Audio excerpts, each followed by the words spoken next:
Recent development in North Korea could create a window of opportunity. Pyongyang's recent prioritization of its economic woes ahead of its emphasis on becoming a formidable military force is a small sign that a window of opportunity may be opening. Two truths regarding U.S. North Korean relations are clear over halfway into 2021. First, relations with North Korea are much less amicable than they were under President Trump. Kim Jong-un called his relationship with President Trump special. In contrast, North Korea's Central News Agency has called President Biden an imbecile. In mid-March, Yo-jong, Kim Jong-un's sister, accused President Biden of being more aggressive than Trump by deciding to resume military exercises with South Korea, in contrast to Trump's move to suspend them. Second, probably because of the progress made under the previous administration, the hostility has not reached the place that it was under President Obama. Is there an opportunity in the current situation? Understanding recent developments in North Korea. In recent weeks, there have been all kinds of rumors surrounding Kim Jong-un's health and an apparent government shake-up. Some experts have discussed these events in isolation of each other. However, those with the acumen of the finest negotiators realize that North Korea's actions are best understood in conjunction with one another. First, in a speech in April before the Workers' Party, Kim warned of an arduous march ahead, which is the same language he used when he was leading the nation through the famine of the 1990s. Second, just the other day Kim Jong-un dramatically reshuffled his senior leadership. This was evident in the alignment of the nation's leaders on the National Memorial Day commemoration, at Kim Susan Palace of the Sun in Pyongyang, North Korea. A few of the nation's highest leaders, most notably military and organization leaders, were placed farther back in the lineup. Most notably, Ri Pyong-choi, a top military official who was in charge of certain dimensions of the nation's nuclear weapons program, is a few rows back in the ceremonial leadership arrangement. Moreover, Choi is dressed in civilian clothes rather than military clothes.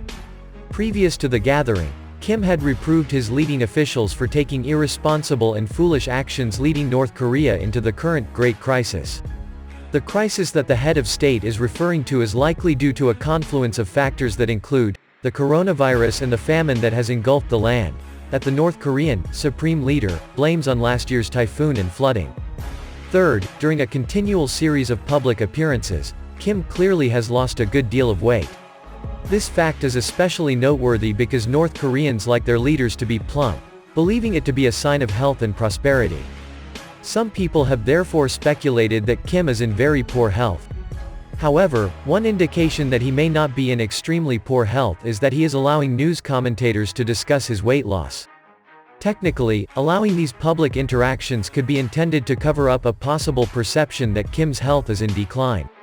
However, it is probably more likely that the conclusion that the commentators generally arrive at, that their leader is sharing jointly with the suffering of his people, is precisely the message that the North Korean leader wants to convey to the nation's citizenry.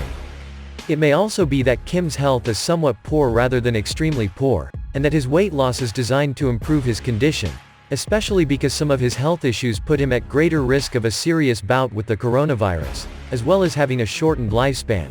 Recent developments could open a door to opportunity. Kim realizes his approach must be, first things first.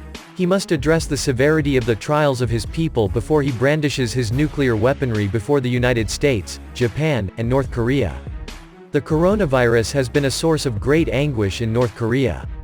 It may be that one act that the United States can do to set the stage for more talks with North Korea is to supply coronavirus-related relief and assistance to the beleaguered country, either directly or indirectly through South Korea.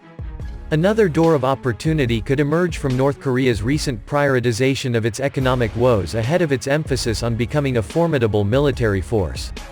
Although North Korea wants American economic sanctions lifted, and the United States has asserted that it can do that only if the Korean peninsula is totally denuclearized, North Korea's dire economic situation could lead to a more reasonable gradualist approach, employed by Henry Kissinger and President Ronald Reagan during the Cold War era.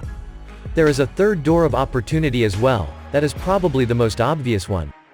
That is, the meetings former President Donald Trump had with Kim Jong-un provided a certain degree of momentum that must not be lost, especially in the name of simply doing the opposite of what the previous political party did.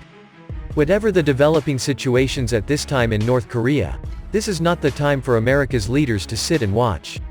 Rather, it is a time to embrace the opportunities and seek to move relations with North Korea forward rather than, by lack of inertia, to allow the situation to go backward.